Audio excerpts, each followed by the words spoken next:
Welcome to a special episode of the Lost Beat 6 podcast. I'm here, the DRE is the BRE right now. I'm not quite drunk, but buzzed. I'm here with our good friend, C-Dub. You know it. Fellow member of the Average Homeboys. Yep. And we're here to do a podcast about the kind of the history of Beefin, which we've been asked about a lot. It's not an easy question to answer without some context. Part of having context here, we've got some death grips in the background. I'm, Absolutely. Giving Bottomless Pit a second listen, so we'll see how that goes. But anyway, you wrote an article for your English class a couple of years ago, or last year. When exactly was it? It was... I have to look it up. I think it's like it's fall of 2016, 2017, something like that. Something like that, okay. Not fall of 2017, because that was too recent, but it was something like that. Too close? A little bit. Yeah, okay. But yeah, okay, so it was an article about a night that you and I had probably, what was the year that the article's from, or is based on? 2011? Something like that? No. 2010 way later maybe? Than 2011. Oh, really? You think so? Oh, no. This was a night that was post kind of when it came up with the idea. That's true. This must have been 2014 at the earliest. I think it was 2015. No way, because it was pre-Glenda. And I've been with her for like 6 years, so... Yeah. Does this article go back to that one night back when you were at Stillmore Park? Okay. Yeah, so probably like it stretches 2012 maybe, but it stretches. It's not like a definitive here's where this. It's not like a literal translation of this is where this came from kind of thing, but it's like an amalgamation of all of the like emotional and liquored up and on weed nights that we had back in the day, like at your parents' house where we were just we having would go going hard. We were going hard, and not that we don't still go hard, but we were going hard covertly back then. Now we're going hard not covertly. Now I could do this in the comfort of my own kitchen. Yeah, exactly. So it's not like necessarily based on one night, although it kind of is, but it's not like Gotcha. It's just kind of the history, you know? Okay. Well, let's go ahead, and we're going to have you read this article here. Absolutely. So this, just to give it a little bit more of an intro, I just feel like, because it's based on the summer, it's coming up on summer. That's true. Seemed like the right time to be putting this podcast out, you know? So absolutely. I've named it Summertime Blues. Summertime Balloons. The blues. Balloons. It was summer, which Eric and I had both agreed was the absolute worst time of the year. I could never understand people who like the summer. It's so much easier to get warm than it is to get cold, and every year it seems to get more unbearably hot. Today it's 115 degrees outside, and it's not a dry heat either. Without the humidity, I could possibly stand the sun blasting down on us, but when it gets swampy like it is, it's almost hard to breathe. Days like this really make me wish I lived in a colder climate, or potentially in hell, so at least I wouldn't have to breathe anymore. Sitting inside a boiling hot garage with no windows and one tiny fan certainly isn't helping us. Eric and I tend to spend days like this indoors, killing time until the sun goes down so we can drink without the heat ruining our good time. Fuck the sun. I wish I lived underground, I said, heading for the freezer to put ice in my cup. I never want to be this hot again in my life. Get me some ice too, Eric chimed in from the other side of the room. And while you're at it, grab the vodka. I'm tired of waiting. Eric and I have known each other forever. We met sometime in middle school and quickly became friends. Our childhood together was fairly normal. We'd spend the week putting in as little effort into school as possible, and our weekends up all night playing video games and eating junk food. By high school, we were coordinating our schedules so that we could have classes together at the end of the day. That way we could try to bail out early and get home to do whatever we wanted. Our grades never suffered much, despite the lack of interest in showing up or participating. This gave us the freedom to slack on our homework a bit, because we knew we could make up for it when the test came. Eric used to tell me that he couldn't remember a time where he didn't start a paper the day before it was due. At some point, the procrastination became too much to handle. Eric dropped out because of the constant bullshit of being a computer science major killed any passion he had. He keeps saying that he'll go back when he gets motivated, but if he's anything like me, he'll never be motivated again. I handled these feelings in a completely different way. I never got passionate about any subject, which made each passing school day the worst day of my life. Every single day killed my morale a little more, which led to me getting lazier and less motivated every semester until I hit my peak. I don't think I've ever been as unmotivated and unsure of my skills as I am now, but that could change for the worse tomorrow. A week for today, I'll start my 7th year of college, with only an AA and a growing appetite for alcohol to show for it. Some people might look at the upcoming semester as a way to get back on track and get your head back in the game, but I've been doing this shit for so long I don't even know if I could think of that way if I tried. So that's how we got to this point, waiting for the evening to get drunk as I counted down my days till freedom ended. I really wish I never had to do anything again, I said, pouring vodka and orange juice into the shaker. Just drop out. If I had to keep bashing my head against a wall like you, I'd hate myself too. Trust me, it's much nicer once you get the fuck out of there. I can't do that. My parents would literally murder me if I didn't stick it out. My drink came out perfect. Perfectly strong, that is. Just the way I needed it. Just don't tell them. I'll just slip my dad a little, I signed up for a class or two at the beginning of the semester, and he never follows up on it. Eric grabbed the shaker and started his cocktail. Then you get a job. We do this shit every night. You know that they'll follow up, and if they don't, my grandpa will. I'm just stuck. I can't read another fucking book, man. My brain can't take it. Eric finished shaking his drink, and we headed back to his room, which has been dubbed the Beef Queef Central, the perfect place to have a good time. On deck for today, we'll be drinking cocktails, listening to Tears for Fears to get us in the right mindset for more cocktails, watching a show or playing a game while drinking cocktails, and ending the night listening to My Chemical Romance with one last cocktail. It's a pretty typical beef session for the two of us, but the routine is more of a joy than a chore. At least football season's right around the corner. Eric was trying to cheer me up, queuing up songs from the big chair as we started our first round of drinks. We'll at least get a few game days in during the semester. Yeah, but I checked the syllabus for one of my classes. I have Sunday homework. Can you believe that shit? Sunday homework for a Tuesday evening class? I might not get to leave my house ever again. Sunday homework was a touchy subject for me, as I had intentionally signed up for classes intending to be able to watch football with Eric and our group of friends. I figured I could take Sundays off and do my homework on Mondays, meaning that I would have to miss one game a week. However, a few days ago, I opened the syllabus to find that my Sundays would be dominated with more novels and reading quizzes than I could handle, while also watching games. My already broken spirit took a huge hit, and I wasn't sure if I could ever recover from this one. Sunday homework? They keep making up more shit to keep you busy, Eric said, between the slurps of his straw at the bottom of the empty glass. I think that calls for round 2. Eric stepped out into the hallway to see if his dad was asleep yet. Coast is clear. Let's hit the backyard for a minute, and then I'll pour another one. I'm down. Maybe some air will make my head hurt less. We silently snuck through the dimly lit halls and out through the garage into the backyard. The air was significantly cooler than it was this afternoon, even though it was probably still around 80 degrees. Compared to the unrelenting heat of earlier, it was heaven. Rounding the corner to the table behind his room, Eric pulled out a pack of smokes and lit one up. He offered one to me, but I wasn't quite drunk enough to partake yet. We took seats around the little patio table and turned on the LED lantern. Its blue-tinted glow gave us just enough light to see our surrounding area while not blinding us in the dark around us. School hasn't even started yet, and I'm already totally beat. I regretted not accepting the cigarette, hoping for anything to ease the pain in my heart. I wish I'd never done anything before, or I feel like I've never done anything before, but I don't think I have the energy to do anything ever again.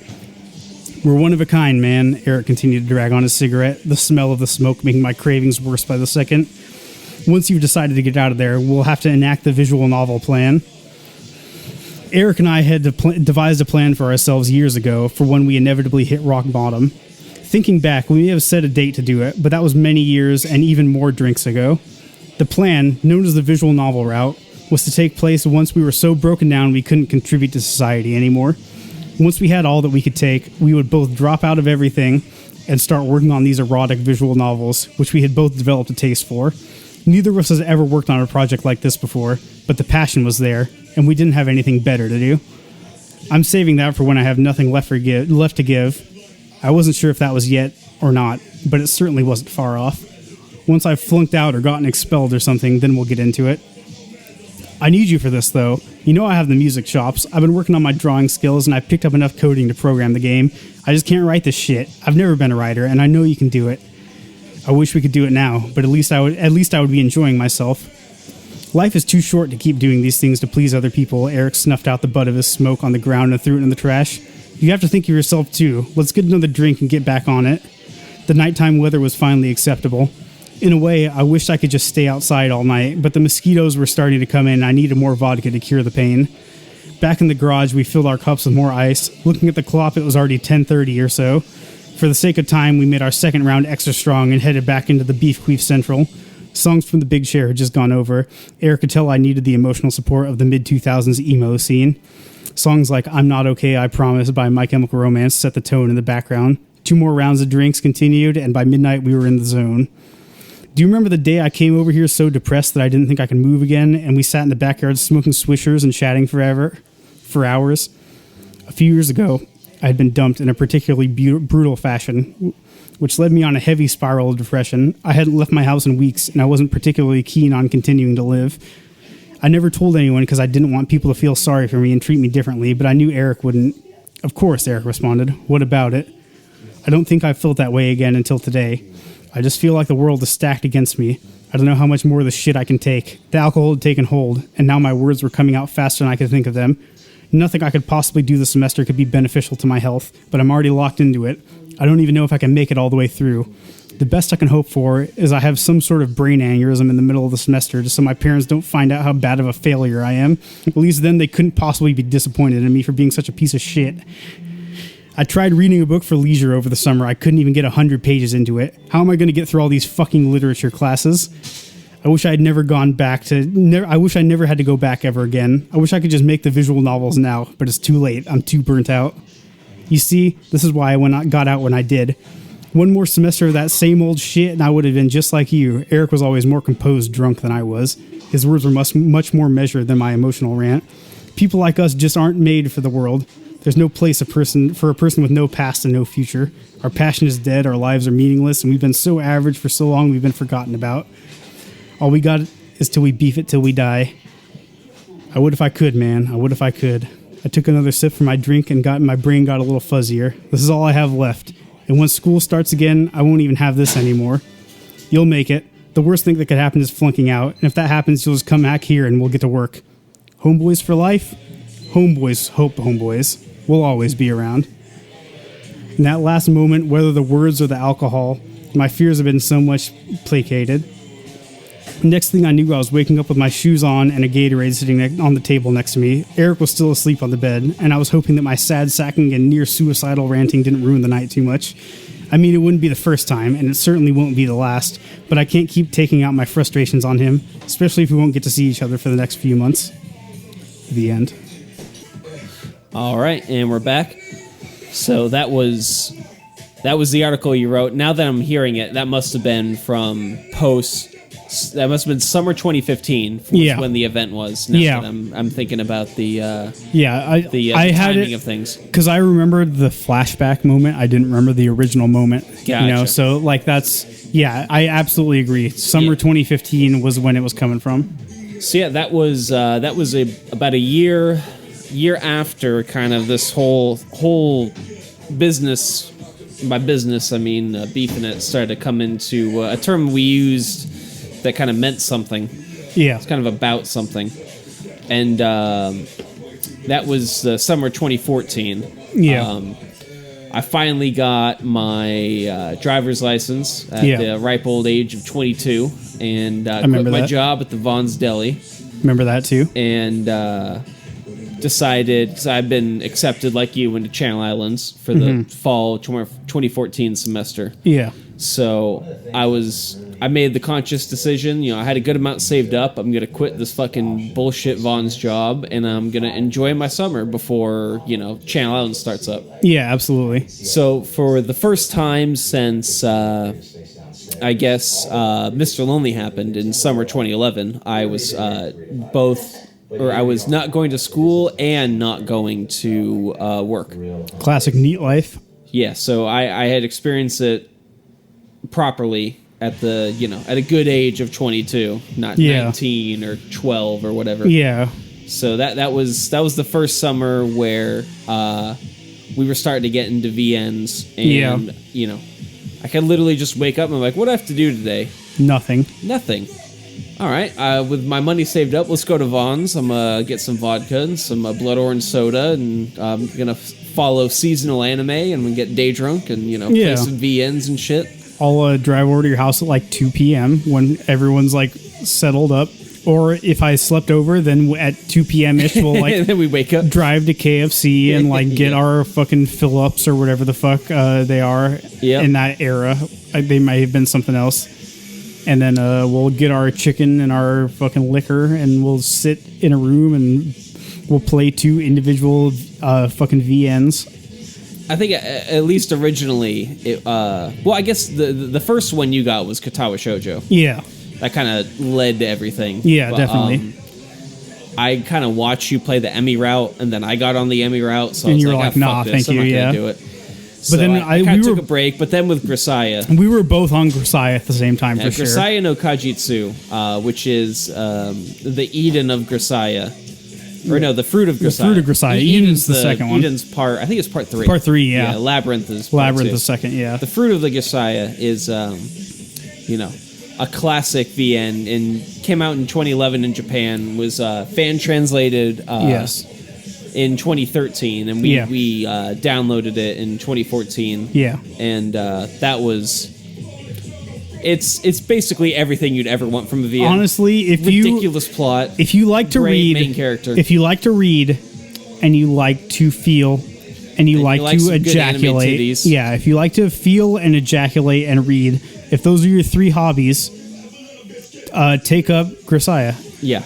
They've got everything from lolicon to like double D titties. Like they've got some dirty bitches. They got some conspiracy theories. They got even though they're dirty bitches, they're all still virgins. Like so, you got that. All virgin cast. All virgin cast. A tag on that chart you got, I believe. Yeah, the VG VN. Very important tag of course. Very important tag. You want the all virgin cast.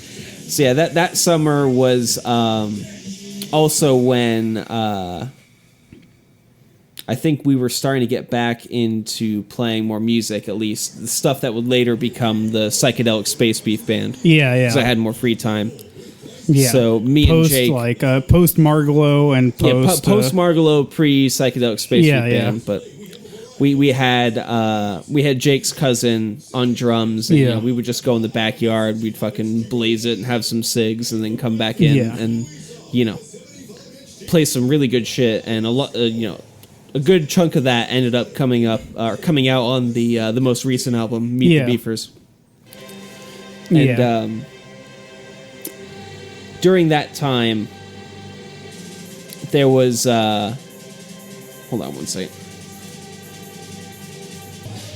So, post-shot break, we're back. So 2014, that summer, is really the first summer where I could afford and was of age to get the kind of, alcohol and drugs I wanted to for a good night of hanging out with the guys that would be, up to the standard that it required.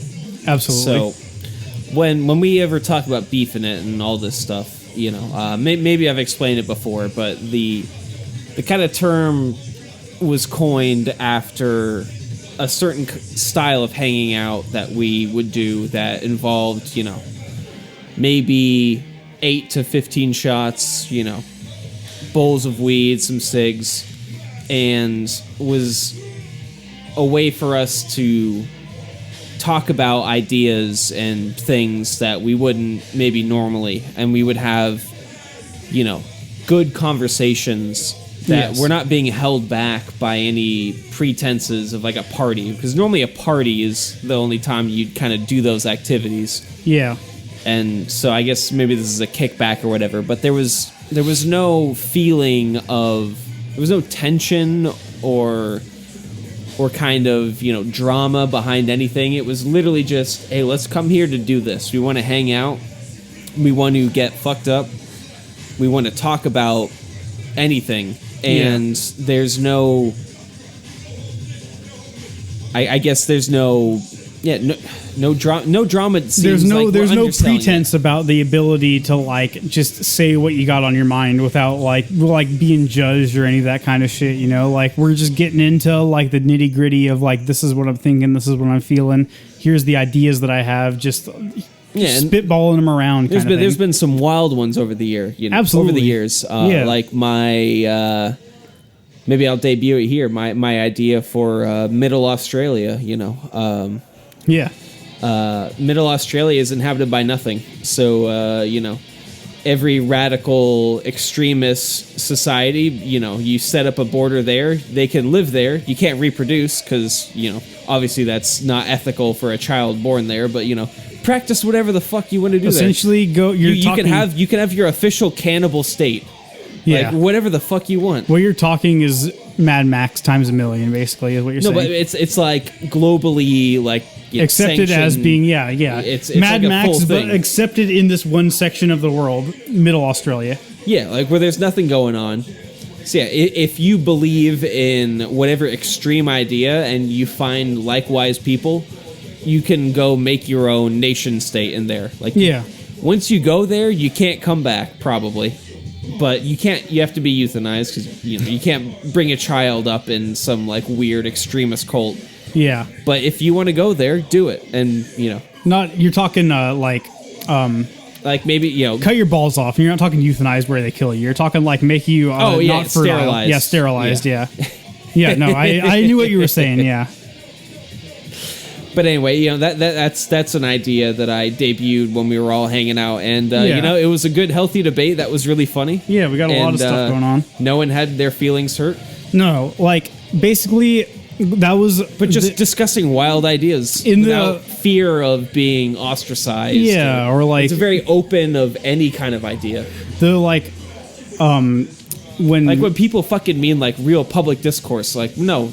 Fuck that. We want real, like, private discourse. Yeah. When I went and I brought to you that breakup that's mentioned in the article, like that was like ultimate like private discourse. Here's me and you, and just me and you, and we're hanging out and we're getting like our like tobacco lit in our swishers. Yeah, we're getting our tobacco lit and we're sitting in the backyard just hanging out. We're not fucked up, but I just like know that. Oh, that was proto beefin. It was proto beefin, but at the same time, it's like we've got the situation where I know that you're not gonna like baby me basically. No, that's not the thing. We're not here to emotional support animals. We're not going to coddle your like crappy feelings about whatever the fuck it is, but if you have some actual feelings that you're feeling and you want to come and like get your not necessarily hug box but like real feelings about a subject on, like come and hang out with the beef crew. We'll get beefed. You tell us what you're feeling. We'll tell you the honest opinion. That kind of thing. That's like what I went to Eric for this exact reason. The feelings are honest. Yeah. That's what I believe. Honesty, integrity, but also not, being wildly, too outrageous. Like, not like a fuck you, like, oh, you said something that was like a microaggression in some sort of century, that kind of thing. Like, no, nothing of that sort. And the reason why we use beef, despite its other connotations, is because beef is delicious. Yeah. And a lot of times when we've hung out, especially Steve's been cooking tri-tip and shit. Yeah. And like beef is the ultimate meat. It's so good. Every time. So, I mean, honestly, I don't know how to describe it to you why we use that term, because it's buried in history, but it got used around that time, and I'm not sure exactly if there was a meaning behind, that particular term over other particular terms, but I love beef. And for all y'all Toho fans out there, I met Zune, the creator of Toho, at Anime Expo in 2016. Yeah. And he signed my copy of the first volume of the official Toho manga. And when we were in line, one of the staff was going around saying, "Hey, on this piece of paper, write your name," so Zune knows who to write it out to. So on the piece of paper, I wrote my name as Beef, spelled as the Japanese version of beef. Yeah. Because they have a written language called katakana, which is mostly used for loan words of other languages. It's not like the kanji. It's like the more advanced it's not kind of Chinese thing, like the kanji is. Or hiragana, which is kind of a mix. But I wrote my name as Beef. So when Zune saw that name, he knew it literally meant beef. And like he had a big old fucking grin. And his main translator was like, "Oh, Zune loves beef," so he signed his volume of Toho manga to Beef. Fantastic! It's one of the best stories I've ever heard. There. It was incredible. Zune loves beef. I love saw Zune. Him. I saw that guy. His face light up. He loves beef. Did you give him any beers, or was not allowed to? I didn't have any on me. Oh, it's a shame. He was getting beers all weekend. Apparently, that's what you want. You want the boy to be getting beers. Sorry, Zune, I was drinking the beers myself. Yeah, understandable. That's the beef lifestyle. You drink the beers. Exactly. You see a beer in front of you, you drink the beers, and then you say what you mean to say. So yeah, 2014 was really the start of like kind of realizing this kind of hangout. And it was shortly before some of my other friends had moved out of their parents' house after graduating into another spot in Ventura, which we're currently recording this from, which I was kind of like a half resident for a long time because I was good friends with one of the residents, the adversary. Yes. As we all know him on the pod. We know the adversary. He lived here for a year and a half, and I was kind of here every weekend or every other weekend, and we were all partying. Yes. Or at least half of us we were partying. All beefing it. At least all the people that you heard on any of the podcasts before this one. And it was kind of an incredible time of just free-flowing exchange of whatever ideas, great music, lots of liquor. Yes. And not so great music, but in a way that we're able to appreciate it. Like where a certain person, I don't know if they've not been on by name, but I'll refer to them as the adversary's roommate.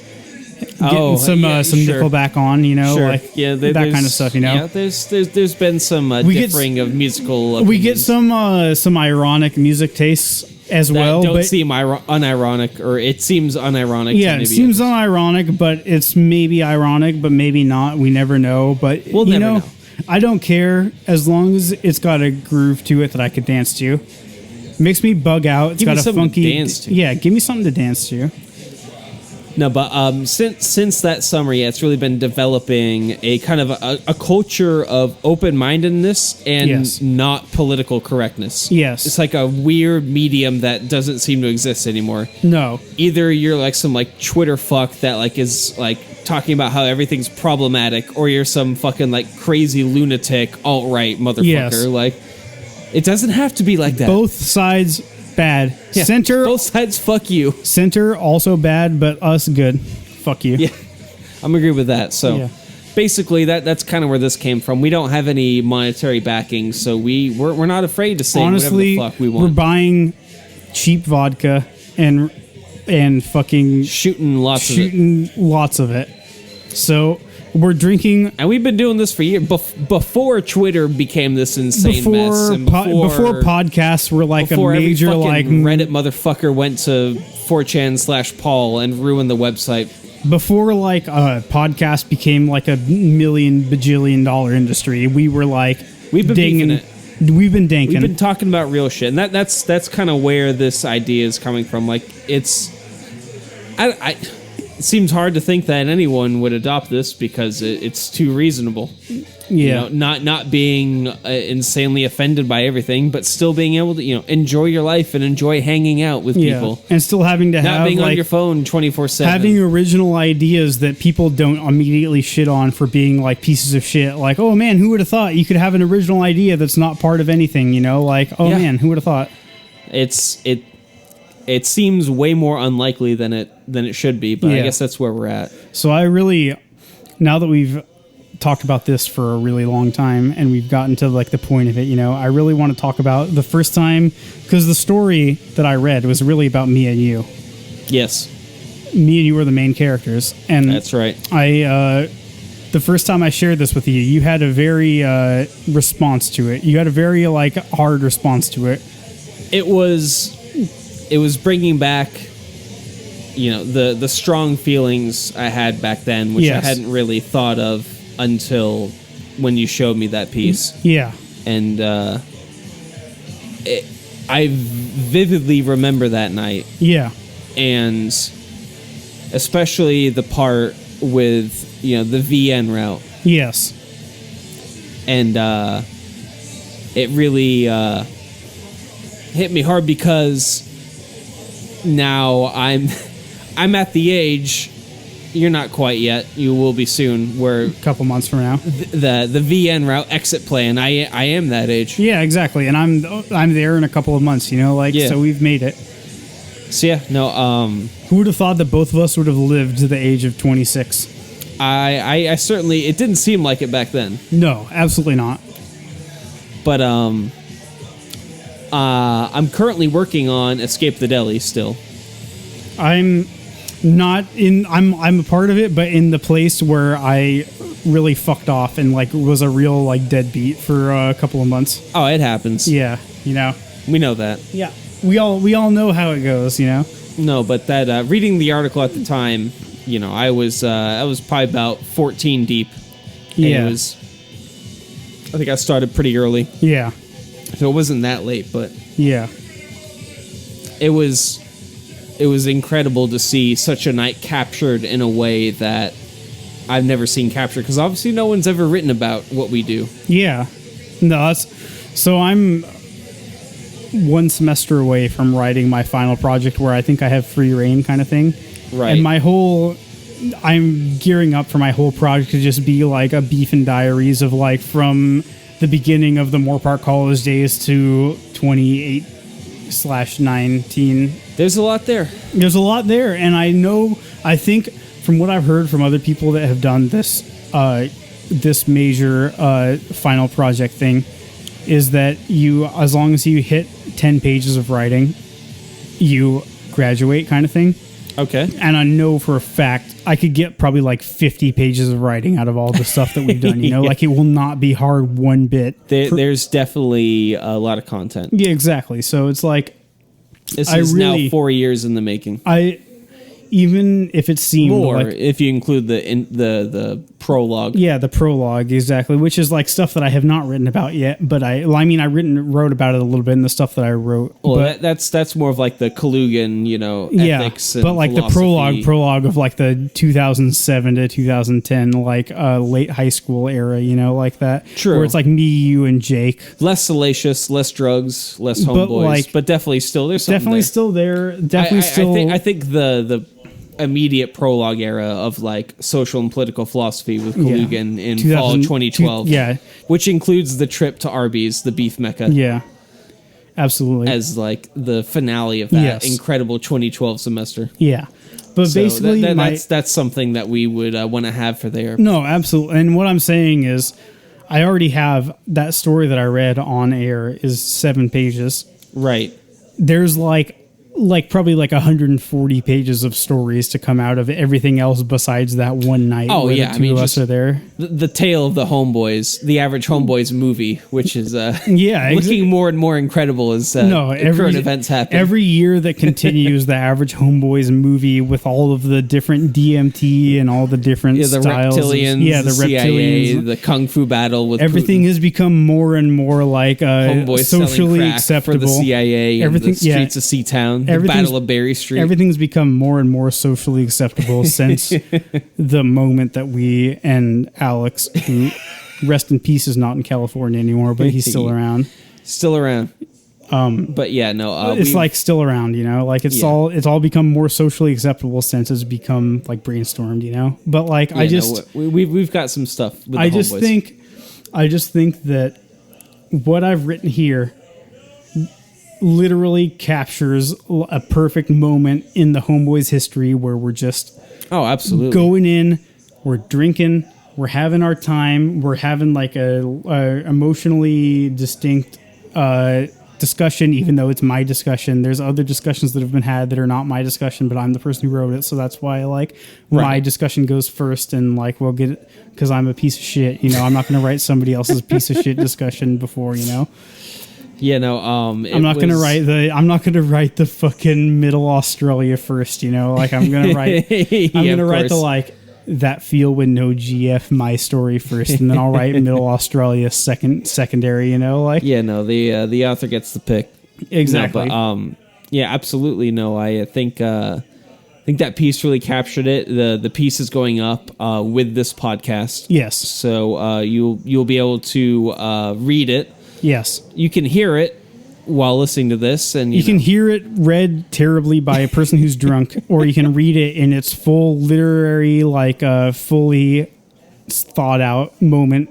Yeah, no, it's a good read. I really enjoyed it. Yeah, obviously it means more to me because I was there as a character. But I think it captures a very small percentage of people that hopefully you are part of as well. Yes. That is disaffected by both the meme left and the meme right, and you're like kind of confused about like, shouldn't there be some sort of balance? Like, can I say the word retard? I was told at work I shouldn't say that by one of my coworkers. And I'm like,